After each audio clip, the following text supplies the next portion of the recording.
I'm like Merle a little bit like a would-be dance neuroscientist. I've only done a tiny bit on that, which isn't even published yet, but we've done it. So this is actually an image of us doing a demonstration at the Night of Arts and Sciences, which is regularly happening at the University of Groningen, which is awesome by itself.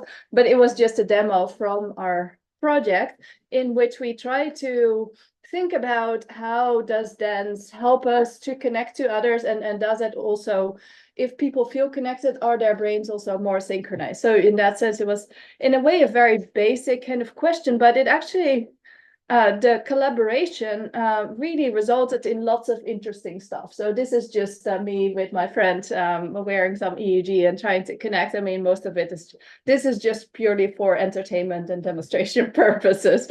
That's why we're also wearing point shoes and all of that. But I can hide the tobacco top.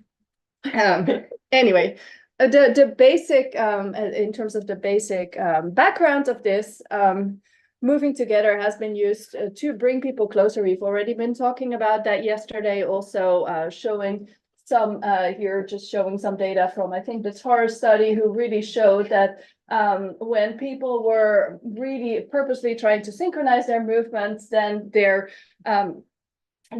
started to see themselves as more interdependent with others. So and also we know that social connectedness is good for mental and physical health. So this is a good thing to start to cultivate, and maybe dance can help us. So this is some of the background of this study. So we started out with this fairly simplistic idea. I can now say that, you know, maybe moving synchronously will make us feel more connected, and will also make our brains more synchronized with each other. Now, and interbrain synchrony, I don't really need to tell you because we've already heard a lot about it. Interbrain synchrony may be useful to track social processes. So Susanna will actually be talking later today, but she did some cool school work where in a classroom, people's brains were more synchronized when they were paying attention to the teacher together, compared to when the teacher was not as effective in capturing students' attention. So then their brains were less synchronized. Also, there's more interbrain synchrony for pairs knowing each other than for not knowing each other. And there's also increased interbrain synchrony during joint improvisation. We've already heard a lot about those things. So interbrain synchrony might be relevant. So this is where our collaboration started. So I started, actually, this was a super multidisciplinary, interdisciplinary team. It involves many more than the people highlighted here, but I just want to highlight mostly the dancers, Ido Batash and Matan Zamir. Here's Matan. Ido is not in this picture. We'll see him later. And then there's also this awesome movement collective called Random Collision, directed by Kirsten Kranz. I'm not sure actually whether it's still somewhat functional. It's more of a like project-based collective, literally a random collision of artists and scientists, but pretty awesome that she organized that, where, you know, when funding became available of a certain kind, then she would bring these people together, and Ido and Matan were part of it. So they had already been involved in some scientific research before, in research with I think it's, yeah, there we go. Actually in research with Tom Posmus, who is a social psychologist, where they had already been exploring human connection through movement, and also social solidarity, and how maybe movement can be used to create social solidarity between the dancers, and also as a result in the audience that was watching the dancers. So there was this basis of work, and then we invited Matan and Ido again to work with us first in the studio to really just discuss how do we connect with each other through dance, what are the different ways, then to of course also move together and improvise. And then we also collected some interbrain synchrony just to try out making sure that it all works, because that is pretty non-trivial. We actually came up with a very interesting way of running this, doing this interbrain synchrony. So we had these long cables that were also mentioned yesterday, these long optic fiber cables, and then the two scientists or other people in the team would be walking around there with these cables to make sure that the dancers wouldn't get tangled. So this created its own spectacle during the performances. So this is just a screenshot from one of the performances. So after we developed sort of the concepts and the dancers come up with actually different ways of connecting with each other through movement. And then we, also had some scientific artifacts created on top of that. We basically took this whole constellation and toured through the Netherlands as part of the Moving Futures Festival. And in each show, we combined dance, explanation of the science, exhibition of artifacts, stand-up poetry, live music. There was also a composer who was reacting live to the dancers and the scientists interacting with the dancers, and the whole constellation, like composing music on the fly while the dancers were moving with it. And then we also had a lot of discussion with the audience. I mean, that in itself was a fascinating experience, because one of the things we found out is that people's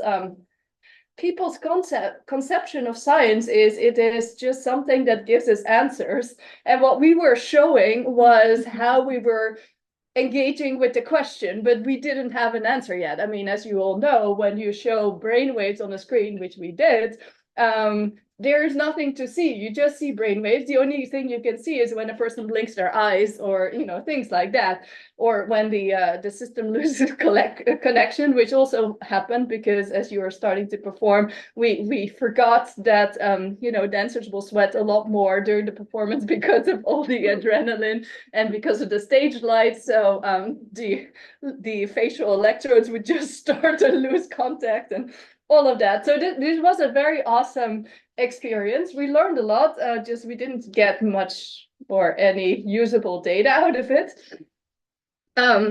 So basically, well, this is just a little bit more close-up version of the whole situation. So you can see Ido and Matan there, and then myself and Kirsten actually over there, holding the wires, trying to not freak out while the dancers were going for it and, tangling around it. And we were like, so this was a bit what it was like. We also see the brainwave and my postdoc, Deparati, holding that ground over there. And then a whole bunch of audience trying to make sense of it. And then my PhD student, Lionel, doing the live poetry on the spot in between as an artistic interpretation. So it was a very, very rich situation, but of course that didn't give us usable data, as I just mentioned.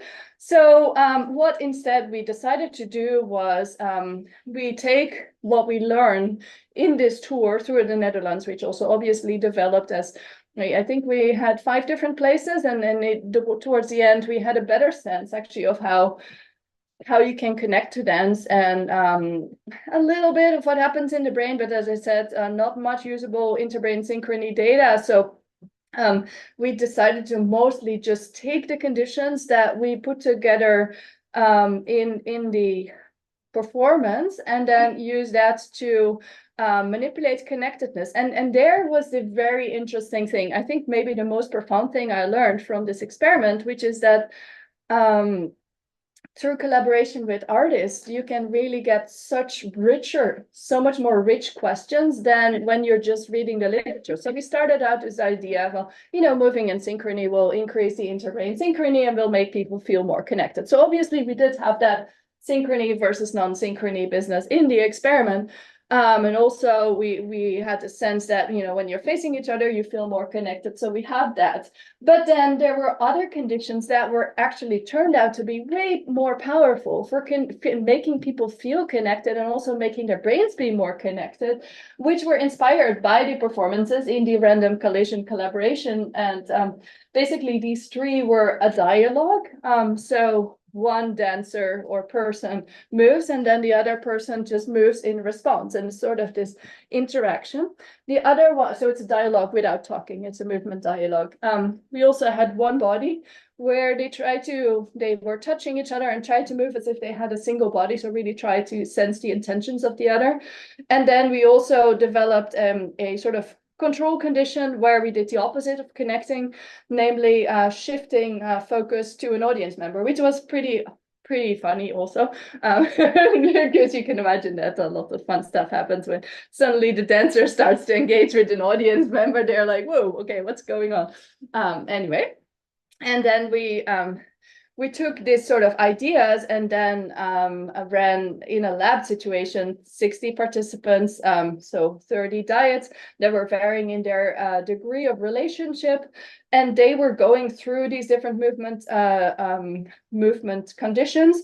Of course, they were not doing the full movement because we also didn't have the space in the lab to actually have people, walk around with the wires to make sure they wouldn't get tangled. So they were supposed to remain stationary. It also helps the quality of the EEG recordings. I mean, we're using a biosemi active electrode system, so it wasn't actually that bad. It was reasonably resistant to movement, but of course, if the dancer starts, going with their head on the ground and stuff like that, then it's just like all bets are off.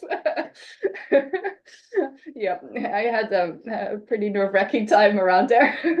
But so in the lab experiment, it was a lot more tame. Those were also non-dancers. They were just random people that were willing to do our experiment. Actually, most of them really enjoyed it, so it was a great, fun thing to do. And so basically, they were standing in front of each other and either facing or not facing. We had a metronome beat playing to allow them to synchronize or not synchronize to the movement, even when they were not facing. So we had this 2x2 design of synchrony versus non-synchrony and facing versus non-facing, like all the possible combinations.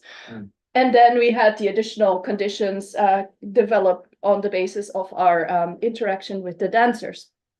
And then people were doing this basically mostly using hands and arm movements and maybe their torso a little bit, but remaining stationary. So yeah, this was then our lab experiment. And now let's go through some of the findings, and we'll start with the findings from just their ratings of connectedness. So we annoyed the heck out of all of our participants, but especially also the dancers, by continuously asking them to do these ratings. We also did these ratings with the dancers after the show and after some segments of rehearsal, but I think they're still very helpful to get a sense. So what we're rating here is on the left, we have the mental sense of feeling connected, and the right, we have the physical sense of feeling connected. And then we, to make it a little easier to understand, I draw the social conditions in red and the non-social conditions in blue. So if we're just looking at the effects of facing, then as you would expect, people feel both physically and mentally more connected when facing each other compared to when they're not facing each other. So that's red is facing and blue is not facing. Then looking at the effects of synchrony, you can see that actually the effects of synchrony is pretty tiny. So here, moving synchronously only has a tiny little bit more feeling of connected, but it's not significant.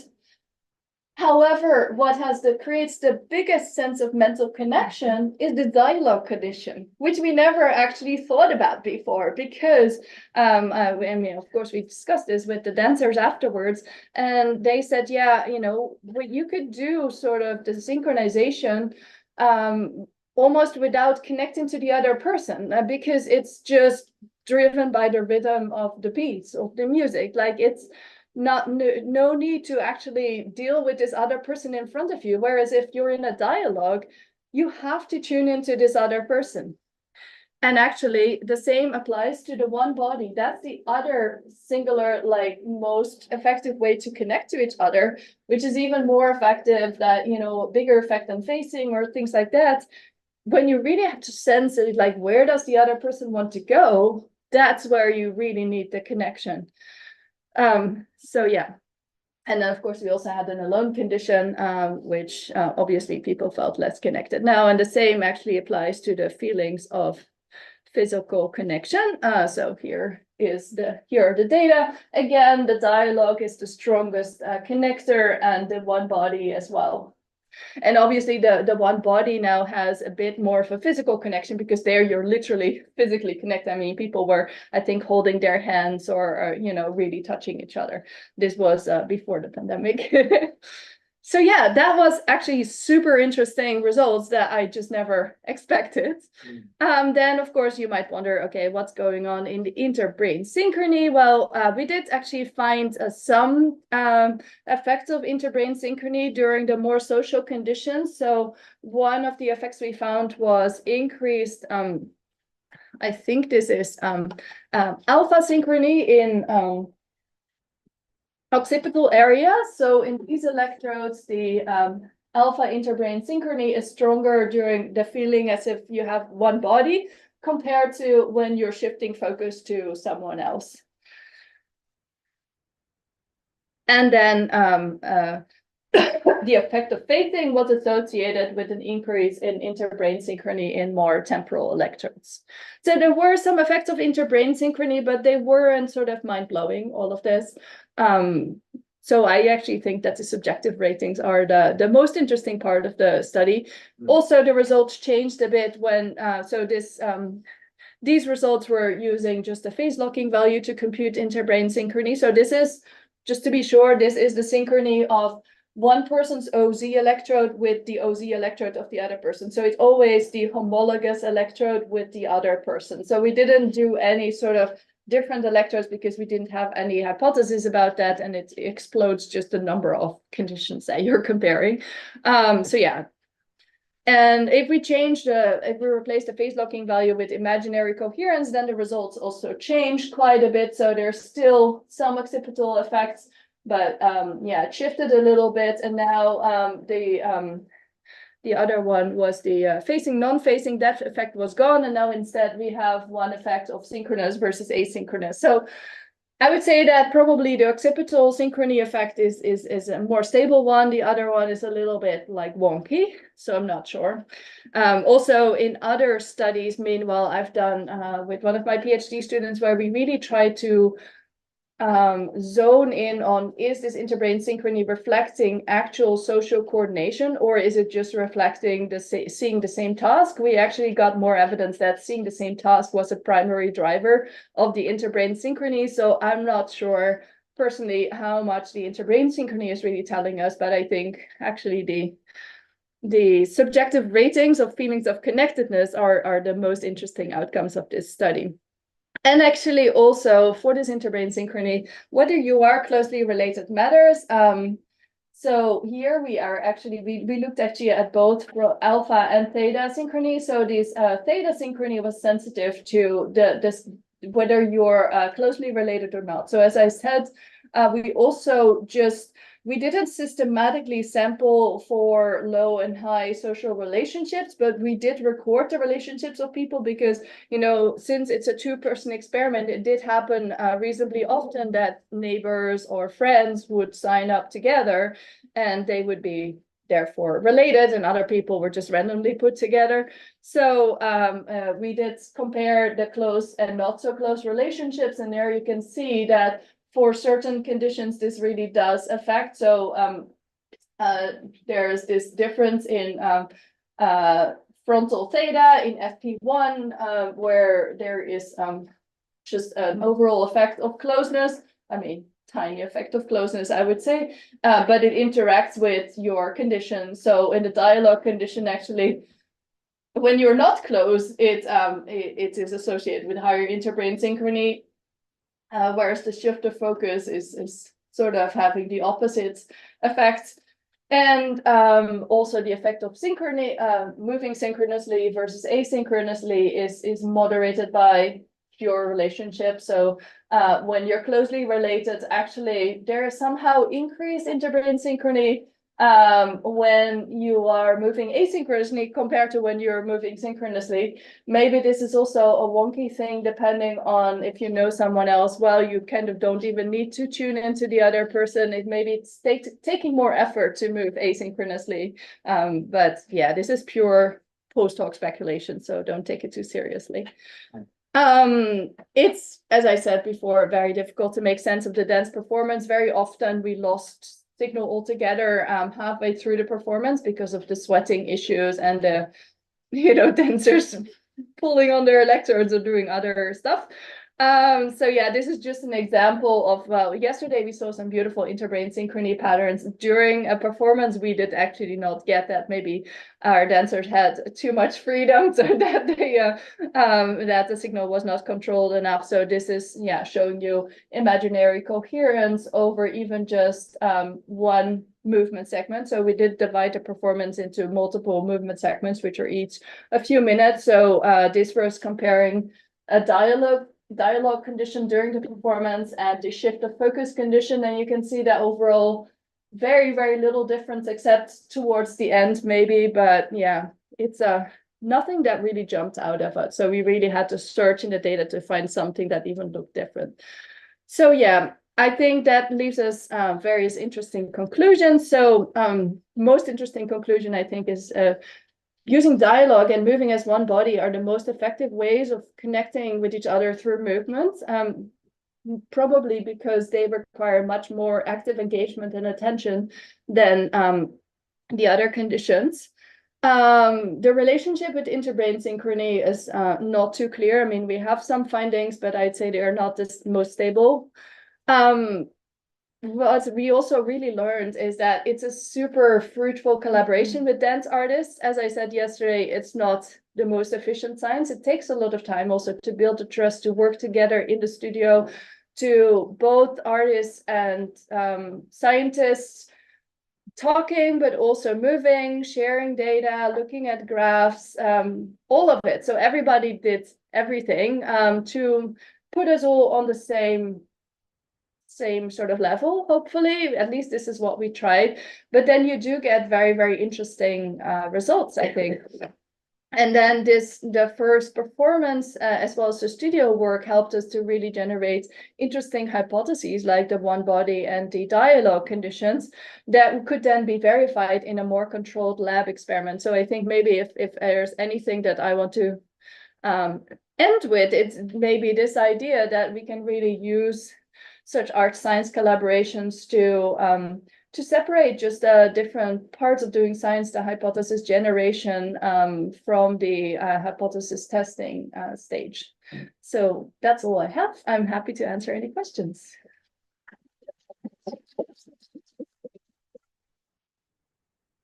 Yeah, go ahead. I find that fascinating, and thank you so much for the wonderful talk. On time, jealous me. I just don't have as much material, so it's easier. Oh, I'm sure you do. And more. So you were saying about the subjective report of connectedness, that is kind of what we have, while the neural measures a little less. And maybe it's something we could have a discussion about more generally, like what implicit tasks could we actually come up with that might be alternatives or complementary. I mean, one that came to my mind was the peripersonal space research that there is, that if you do feel more connected with someone, you will stand closer to them. And that's a simple measure that you can just ask people at the beginning and at the end to just stay where you are, and then you measure the distance. And we did find that after just one session of Persian dance, like people dancing together, they were standing as opposed to the beginning to the end, much closer together. Oh, so that's so cool. Maybe, and there's like lots of peripersonal space literature, so maybe something like that. But I think we do need that additional measures.